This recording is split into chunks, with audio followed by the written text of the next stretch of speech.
అసెంబ్లీను speaker గారు ఎంతో ఓర్పుతో సంయమనంతో చాలా అద్భుతంగా నడిపారు.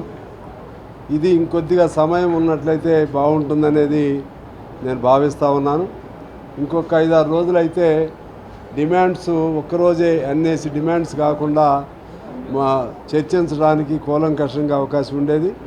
భవిష్యత్తులో అలా కూడా ఉంటుందని భావిస్తూ ఈ 11 రోజులైనా కూడా ఉదయం నుంచి సాయంత్రం వరకు గతంలో ఎప్పుడో కొన్ని రోజులు జరిగేది, కానీ ఈ సందర్భంగా ఈసారి మాత్రం కంటిన్యూస్గా రేత్రిపూట 10, 11, 12, 1 గంట వరకు కూడా సభ నడవటం జరిగింది. ఆ విధంగా ఈ సభ విజయవంతంగా నడిపినందుకు అటు ముఖ్యమంత్రి గారు ప్రత్యేకించి స్పీకర్ గారికి నేను ధన్యవాదాలు. ఇక రెండో అంశం ఏంటంటే ప్రధాన ప్రతిపక్ష నాయకుడైనటువంటి కేసీఆర్ గారు సభకు రాకపోవటం అనే దానికి వారు సమాధానం చెప్పుకోవాలి. ఆయన చెప్తాడా లేకపోతే ఆ పార్టీ తరపు చెప్తారా? ఎందువల్లంటే ప్రజాస్వామ్యంలో అధికారంలోకి రావటం, గెలవటం, ఓడిపోవటం అనేది సహజం.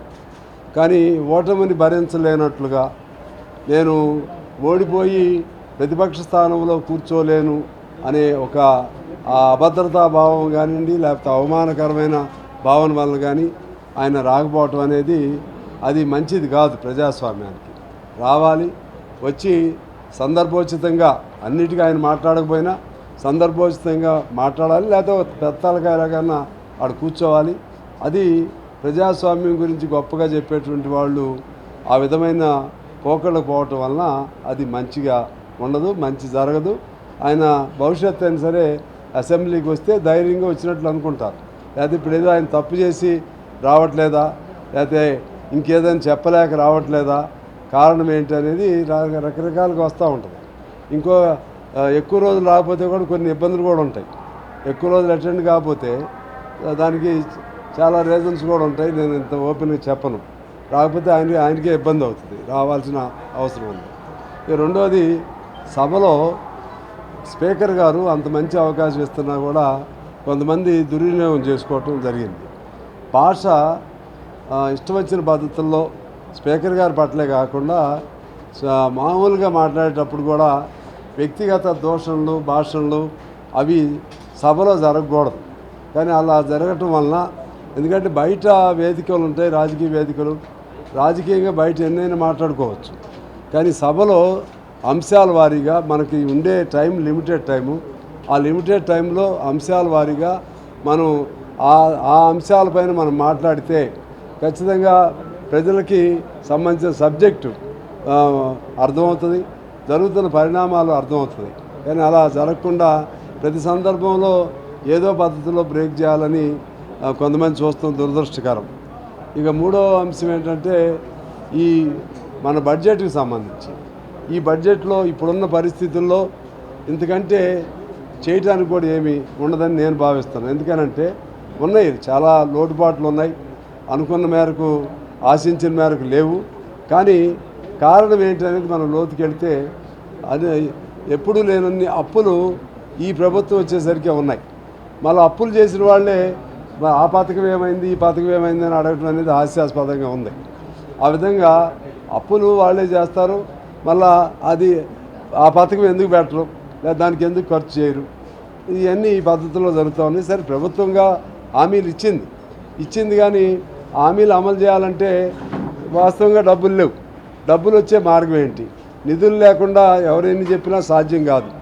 అది దొంగతనమో లేదా ఇంకో చోట చేయడానికి కూడా సాధ్యం కాదు. ఇంకేదన్నా వేరే దొంగసాటుగా ఆఫ్ ద బారోయింగ్స్ చేయాలన్నా కుదరదు. ఎందుకంటే FRBM ఉంది. ఆఫ్ ద బారోయింగ్స్ అంటే బడ్జెటేతర పద్ధతులు, దానికి కూడా ఇప్పుడు సీలింగ్ పెట్టేశారు.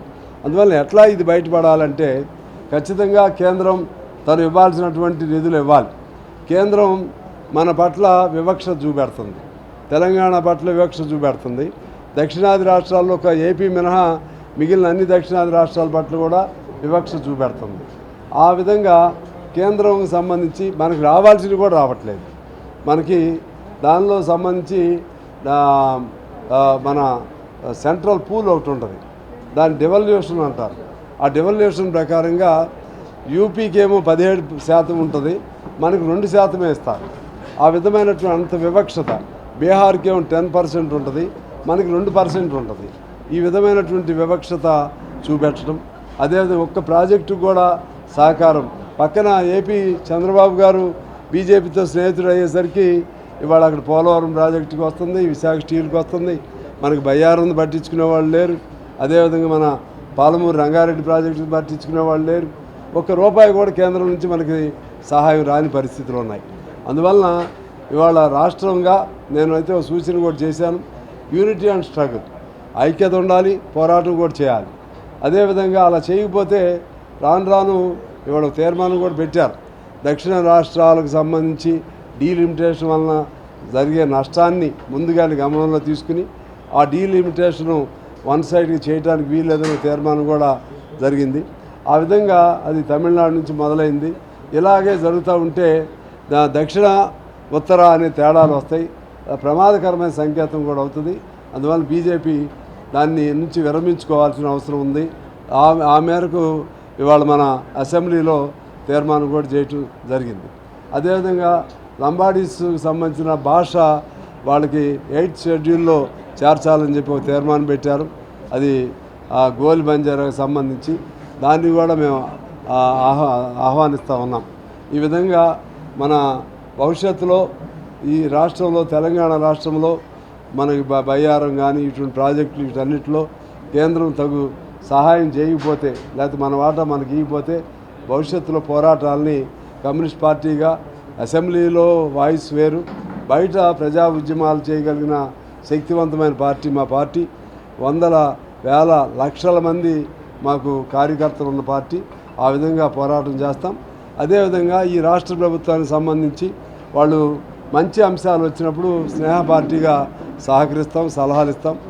మంచి ఏదైనా ప్రజలకు వ్యతిరేకమైన అంశాలు ఏదైనా ఉంటే రాష్ట్ర ప్రభుత్వం ఎక్కడ స్నేహ పార్టీ అయినా సరే ప్రజల తరపున నిలబడి ప్రజల కోసం రాష్ట్ర ప్రభుత్వంతో అయినా సరే మేము ఖచ్చితంగా పోట్లాడతామని చెప్పి మీ ద్వారా తెలియజేస్తూ మీకు నమస్కారం.